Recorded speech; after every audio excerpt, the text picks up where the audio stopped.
नमस्कार दोस्तों, आप सभी का तहे दिल से स्वागत है रेडियो उड़ान के इलेक्शन स्पेशल सेक्शन में। मैं हूं आरजे गौरी फ्रॉम पुणे और आज हम लेकर आए हैं आपके लिए एक ऐसा खास सेक्शन जिसमें हम सुनेंगे कि विभिन्न पार्टियों के मैनिफेस्टोज में विकलांग जनों के लिए कौन से वादे किए गए हैं। दोस्तों, शुरुआत करते हैं कांग्रेस के मैनिफेस्टो से। कांग्रेस ने इस बार अपने मैनिफेस्टो को नाम दिया है न्याय पत्र। 48 पन्नों के इस न्याय पत्र में कांग्रेस ने हिस्सेदारी न्याय के अंतर्गत वरिष्ठ नागरिक, विकलांग व्यक्ति और LGBTQIA+ के लिए एक मिला जुला पन्ना बनाया है। दिव्यांगों के लिए किए जाने वाले वादों में कांग्रेस मैनिफेस्टो में लिखा गया है कि वरिष्ठ नागरिकों, विधवाओं और दिव्यांगजनों के लिए पेंशन में सरकार का योगदान महज 200 से 500 रुपए प्रति माह है और कांग्रेस इस पेंशन की राशि को बढ़ाकर कम से कम 1000 रुपए प्रति माह कर देगी। इसके बाद पार्टी का दिव्यांगों के लिए सबसे बड़ा वादा बनता है अनुच्छेद 15 और 16 का विस्तार। आइए इसके बारे में थोड़ी अधिक जानकारी सुनते हैं। आसान भाषा में बताया जाए तो भारतीय संविधान का अनुच्छेद 15 और 16 तथा 29 में विशेष रूप से कहा गया है कि भारतीय नागरिक का अधिकार कानून के सामने एक समान होगा, यानी किसी भी नागरिक के साथ धर्म, वर्ण, जाति, लिंग अथवा जन्म स्थान के आधार पर कोई भेदभाव नहीं किया जा सकता। दरअसल डिसेबिलिटी सेक्टर में कई दिनों से ये मांग की जा रही है कि इस अनुच्छेद का विस्तार किया जाए ताकि इसमें विकलांगता के आधार पर भी किसी के साथ भेदभाव न की जाने की बात हो सके। और इसी से संबंधित अपने वादे में कांग्रेस पार्टी लिखती है कि अगर कांग्रेस पार्टी जीतती है तो विकलांगता या क्षति या यौन रुझान माने मेल, फीमेल या LGBTQIA+ के आधार पर किसी भी नागरिक के साथ भेदभाव न की जाने की बात इस आर्टिकल में जोड़ी जाएगी। पार्टी के मैनिफेस्टो में आगे लिखा गया है कि कांग्रेस ब्रेल लिपि और सांकेतिक भाषा को भाषा के रूप में मान्यता दिलाएगी। कांग्रेस विशेष आवश्यकता वाले बच्चों, दिव्यांग बच्चों को गुणवत्तापूर्ण शिक्षा प्रदान करने के लिए विशेष शिक्षा हेतु राष्ट्रीय अनुसंधान यानी नेशनल रिसर्च और डेवलपमेंट सेंटर यानी कि उत्कृष्टता केंद्र की स्थापना भी करेगी। छत्तीसगढ़ का उदाहरण देते हुए कांग्रेस के मैनिफेस्टो में आगे लिखा गया है कि कांग्रेस सरकार द्वारा लागू किए गए अधिनियम की तर्ज पर कांग्रेस देश भर में स्थानीय सरकारी निकायों में दिव्यांग व्यक्तियों को अनिवार्य प्रतिनिधित्व देगी, यानी देश भर के स्थानीय सरकारी निकायों में दिव्यांगों को रोजगार का अवसर प्रदान किया जा सकता है। दिव्यांगों के लिए किए जा रहे एक अन्य बड़े दावे में कांग्रेस का कहना है कि कांग्रेस दिव्यांग जन अधिकार अधिनियम 2016 को पूरे देश भर में सख्ती से लागू करवाएगी। इसी के साथ पार्टी के मैनिफेस्टो में आगे लिखा गया है कि कांग्रेस पब्लिक प्राइवेट पार्टनरशिप के माध्यम से देश भर में दिव्यांग जनों के लिए सहायता एवं देखभाल केंद्र माने हेल्प एंड केयर सेंटर्स की स्थापना करेगी और इसके लिए एक योजना बनाई जाएगी। LGBTQIA समुदाय के लिए कांग्रेस ने अपने मैनिफेस्टो में लिखा है कि कांग्रेस विस्तृत परामर्श के बाद ऐसा कानून लाएगी जो इस समुदाय के नागरिक भागीदारी यानी सिविल यूनियन को कानूनी रूप से मान्यता दिलाएगा। इसी के साथ स्वास्थ्य को लेकर भी कांग्रेस ने कई बड़े वादे अपने मैनिफेस्टो में जाहिर किए हैं। इसके पश्चात दोस्तों आइए सुनते हैं कि विकलांग व्यक्तियों के लिए CPIM ने 2024 के अपने घोषणा पत्र में क्या दावे किए हैं। पार्टी ने अपने मैनिफेस्टो में कहा है कि विकलांग व्यक्तियों के मुद्दों की पहचान की जाएगी, अधिकार अधिनियम 2016 को कार्यकर रूप से सुचारू किया जाएगा। इसके माध्यम से विभिन्न कार्यक्रम और योजनाओं को फिर से डिजाइन करने का कार्य किया जाएगा। मैनिफेस्टो में आगे कहा गया है कि लिंग बजटिंग के अनुरूप ही विकलांगता बजटिंग की शुरुआत की जाएगी। सभी मंत्रालयों में 5% आवंटन विकलांगों के लिए निर्धारित किया जाएगा। RPD एक्ट के अलग अलग मैंडेट्स को सुचारू किया जाएगा और साथ ही मानसिक स्वास्थ्य देखभाल अधिनियम 2017 के कार्यान्वयन के लिए बजटीय आवंटन बढ़ाया जाएगा। पार्टी सत्ता में आने पर RPD अधिनियम के अनिवार्य प्रावधानों का अनुपालन करेगी तथा सहायक उपकरणों माने एड्स और अप्लायंसेस से GST को हटाया जाएगा। पार्टी का अगला मुद्दा है कि प्रमाणन प्रक्रिया यानी विकलांगों की पहचान प्रक्रिया का सरलीकरण, शीघ्र प्रमाणीकरण और यूडीआईडी कार्ड की सार्वभौमिक वैधता को सुनिश्चित किया जाएगा। निजी क्षेत्र में शिक्षा और रोजगार में आरक्षण का विस्तार किया जाएगा तथा समावेशी शिक्षा के अधिदेश को लागू किया जाएगा। साथ ही साथ सीपीआईएम ने मैनिफेस्टो में लिखा है कि डिसेबिलिटी पेंशन को न्यूनतम 6,000 रुपए किया जाएगा तथा देखभाल भत्ता यानी केयर गिवर्स के लिए भी अलाउंस की प्रक्रिया शुरू की जाएगी। सभी विकलांगों को AAY कार्ड्स उपलब्ध कराए जाएंगे और सभी विकलांगों के लिए निःशुल्क और सार्वभौमिक स्वास्थ्य सेवा कवरेज दिया जाएगा। इसी के साथ सीपीआईएम पार्टी ने विकलांग महिलाओं को आजीविका और आवास के साथ साथ यौन और प्रजनन अधिकारों का प्रयोग करने में सहायता करने का वादा भी किया है। मैनिफेस्टो में वे आगे लिखते हैं कि वे संविधान के अनुच्छेद 15 और 16 में संशोधन करके विकलांगता को ऐसे आधार के रूप में शामिल करना चाहेंगे कि जिस पर भेदभाव निषिद्ध है, जिससे ये कानून विकलांग व्यक्तियों के अधिकारों पर संयुक्त राष्ट्र कन्वेंशन के प्रावधानों के अनुरूप बन सके।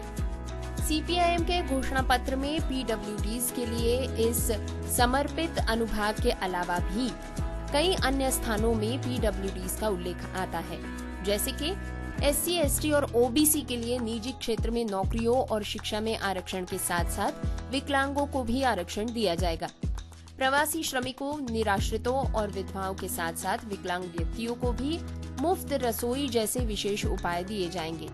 सीपीआईएम पार्टी अपने मैनिफेस्टो में लिखती है कि पार्टी के उद्देश्यों में वर्मा समिति की उन सिफारिशों को स्वीकार करना शामिल है जिन्हें वर्तमान संशोधित कानून से बाहर रखा गया है, जिनमें लैंगिक समानता से संबंधित विषयों को शामिल करने के लिए शैक्षिक पाठ्यक्रम में बदलाव लाना जरूरी है। महिलाओं तथा विकलांगजनों के लिए सार्वजनिक स्थानों तक सुरक्षित पहुंच सुनिश्चित करना शामिल है। मैनिफेस्टो में आगे कहा गया है कि समावेशी शिक्षा से संबंधित विकलांग व्यक्तियों के अधिकार अधिनियम 2016 की तर्ज पर निहित प्रावधानों को लागू करते हुए 3 से 18 वर्ष की आयु के सभी बच्चों को, माने डिसेबल्ड, नॉन डिसेबल्ड सहित सभी बच्चों को इसमें शामिल करने के लिए शिक्षा के अधिकार अधिनियम का विस्तार किया जाएगा। 1 रैंक 1 पेंशन को पूरी तरह लागू किया जाएगा। चिंताओं का समाधान करके दुर्घटना पेंशन एवं विकलांगता मुआवजे के नए नियमों के संबंध में सशस्त्र बल कर्मियों को सम्मानित किया जाएगा। साथ ही पार्टी लिखती है कि दलित और आदिवासी समुदायों के छात्रों को मार्गदर्शन और सहायता स्वास्थ्य प्रदान करने के लिए रोहित अधिनियम लागू कराया जाएगा तथा छात्रों के लिए मानसिक स्वास्थ्य शिविर और सुलभ हेल्पलाइंस भी प्रदान की जाएंगी। इसी के साथ सीपीआईएम पार्टी ने LGBTQ+ समुदाय के लिए भी विस्तृत दावों की सामग्री जारी की है, जिसमें लिखा गया है कि समुदाय द्वारा उठाई गई चिंताओं को दूर करने के लिए ट्रांसजेंडर व्यक्ति अधिनियम 2019 में संशोधन किया जाएगा। साथ ही पार्टी ने अपने दावे में कहा है कि समान लिंग वाले विवाह के जोड़ों को कानूनी मान्यता और सुरक्षा प्रदान करने के लिए विशेष विवाह अधिनियम 1954 के समान कानून लागू किया जाएगा, ताकि साथी को आश्रित के रूप में सूचीबद्ध किया जा सके, विरासत दी जा सके या तलाक की स्थिति में गुजारा भत्ता भी दिया जा सके। इसी के साथ LGBTQ+ को कवर करने वाला एक व्यापक भेदभाव विरोधी विधेयक लाने का प्रस्ताव भी पार्टी ने अपने मैनिफेस्टो में लिखा है। शिक्षा संस्थानों में आरक्षण, रोजगार में क्षैतिज आरक्षण सुनिश्चित किया जाएगा तथा ये सुनिश्चित करना कि LGBTQ+ व्यक्तियों के खिलाफ अपराधों के साथ गैर LGBTQ+ व्यक्तियों के खिलाफ अपराधों के समान ही व्यवहार किया जाए, इस पर पार्टी काम करेगी। सीपीआईएम का अगला मुद्दा है शैक्षिक स्थानों में लैंगिक गैर अनुपात वाले LGBTQ+ छात्रों या कर्मचारियों या शिक्षकों के साथ हुए हिंसा, बदमाशी और उत्पीड़न को संबोधित करने के उपाय करना। इसके लिए UGC एंटी रैगिंग नीति संशोधन 2016 को लागू किया जाएगा, जो यौन अभिविन्यास और लिंग पहचान के आधार पर रैगिंग को संबोधित करता है। ट्रांस, इंटरसेक्स और लिंग गैर अनुरूप छात्रों, कर्मचारियों और संकाय के लिए सुलभ और सुरक्षित बाथरूम सुनिश्चित किया जाएगा। साथ ही पार्टी ने दावा किया है कि वे कार्यरत रहेंगे कि LGBTQIA की लिंग परिवर्तन सर्जरी उनकी सूचित सहमति के बिना, माने इन्फॉर्म्ड कंसेंट के बिना नहीं की जाएगी। इसी के साथ पार्टी ने हेल्थ से जुड़े भी कई अन्य दावे किए हैं, जिनका लाभ PWDs और LGBTQI+ समुदाय तक विस्तार रखता है। दोस्तों, आपको बता दें कि CPIM ने 2019 में अपने मैनिफेस्टो को इंडियन साइन लैंग्वेज यानी ISL और ऑडियो फॉर्मेट इन दोनों ही प्रारूपों में उपलब्ध कराया था और इस बार भी CPIM मैनिफेस्टो के हाइलाइट्स को जल्द से जल्द इन दोनों ही प्रारूपों में मतदाताओं के लिए उपलब्ध कराया जाएगा। दोस्तों, कांग्रेस पार्टी और CPIM पार्टी के मैनिफेस्टोस के बाद अब बारी आती है बीजेपी के घोषणा पत्र के बारे में जानने की। कुछ दिन पूर्व ही बीजेपी का भी घोषणा पत्र हमारे सामने आ चुका है और इस बार पार्टी ने घोषणा पत्र का नाम रखा है भाजपा का संकल्प मोदी की गारंटी 2024। इसमें सबका साथ सबका विकास के तहत वरिष्ठ नागरिक, विकलांगजन और ट्रांसजेंडर्स के लिए कुछ दावे किए गए हैं। दिव्यांगों के लिए किए जा रहे वादों में बीजेपी का सबसे पहला वादा है दिव्यांगों के लिए किफायती उपकरणों के निर्माण का। 76 पेज के मैनिफेस्टो में लिखा गया है कि दिव्यांगों के लिए किफायती एवं स्वदेशी उपकरणों के विकास को प्रोत्साहन दिया जाना जारी रखा जाएगा ताकि भारत में ऐसे उपकरणों का निर्माण किया जा सके और भारत को आत्मनिर्भर बनाया जा सके। इसके बाद पार्टी का सबसे बड़ा दावा है PM आवास योजना को लेकर। PM आवास योजना के अंतर्गत अब दिव्यांगों को आवास दिया जाएगा। पार्टी लिखती है, हम PM आवास योजना के अंतर्गत विशेष रूप से दिव्यांगजनों की आवास की आवश्यकताओं को प्राथमिकता देकर उनके अनुरूप किफायती और सुलभ आवास प्रदान करते रहेंगे। तत्पश्चात पार्टी ने लिखा है कि अनुवाद की सुविधा के लिए भाषिणी जैसे टेक्नोलॉजी बेस्ड सिस्टम का विस्तार भी किया जाएगा। ट्रांसजेंडर्स के लिए मैनिफेस्टो में लिखा गया है कि हम ट्रांसजेंडर्स की जरूरतों को पूरा करने के लिए गरिमा गृह के नेटवर्क का विस्तार करेंगे। हम देश भर में ट्रांसजेंडर्स की पहचान सुनिश्चित करने के लिए पहचान पत्र जारी करेंगे एवं सभी पात्र ट्रांसजेंडर्स को आयुष्मान भारत के अंतर्गत कवर किया जाएगा।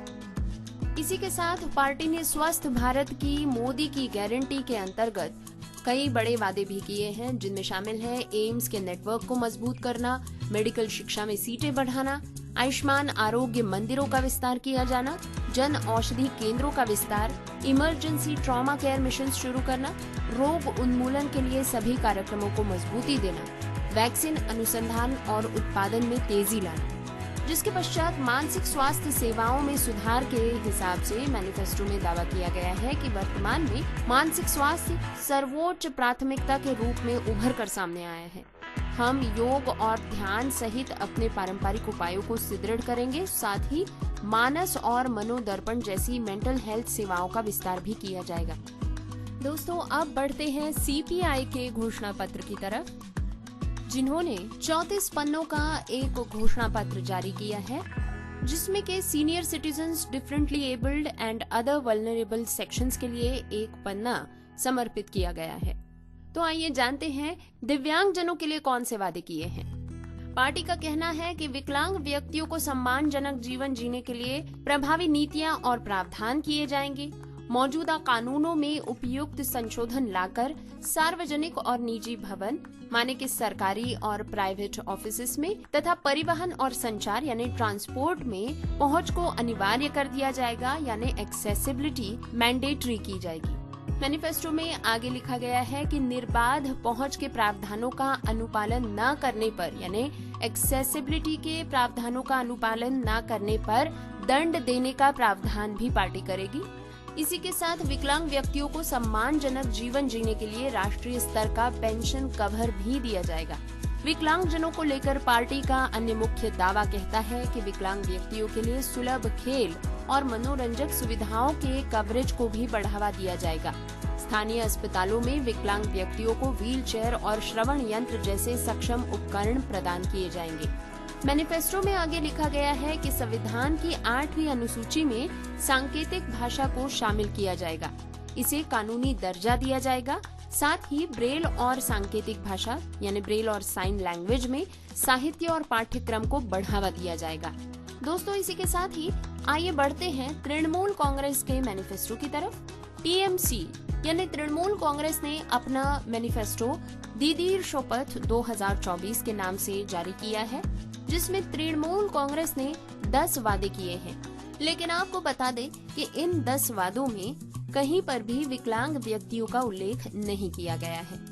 तो दोस्तों, ये था भारत की अलग अलग पॉलिटिकल पार्टीज के मैनिफेस्टोज का जायजा विकलांग जनों के हिसाब से। इन सभी मैनिफेस्टो से एक बात जो खास कर नजर आती है वो ये है कि राजनीतिक नेताओं को इंक्लूजन और इक्वालिटी यानी समावेशन और समानता को प्राथमिकता देनी चाहिए। एक ओर राजनीति और दूसरी ओर सामाजिक न्याय को लेकर विकलांग जनों के सामने लंबे समय से चुनौतियां चली आ रही हैं, लेकिन राजनीतिक दलों की चुप्पी भारत में अब टूटती नजर आ रही है।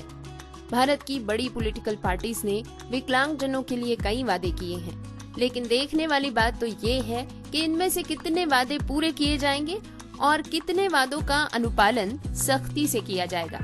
दोस्तों, इसी के साथ आपसे इजाजत लेते हैं। मैं हूँ आरजे गौरी फ्रॉम पुणे। ऐसी ही इंटरेस्टिंग जानकारी के लिए हमारे साथ जुड़े रहें www.radioudan.com पर। इस वक्त आप सुन रहे हैं रेडियो उड़ान, अ फ्लाइट ऑफ लाइफ। धन्यवाद।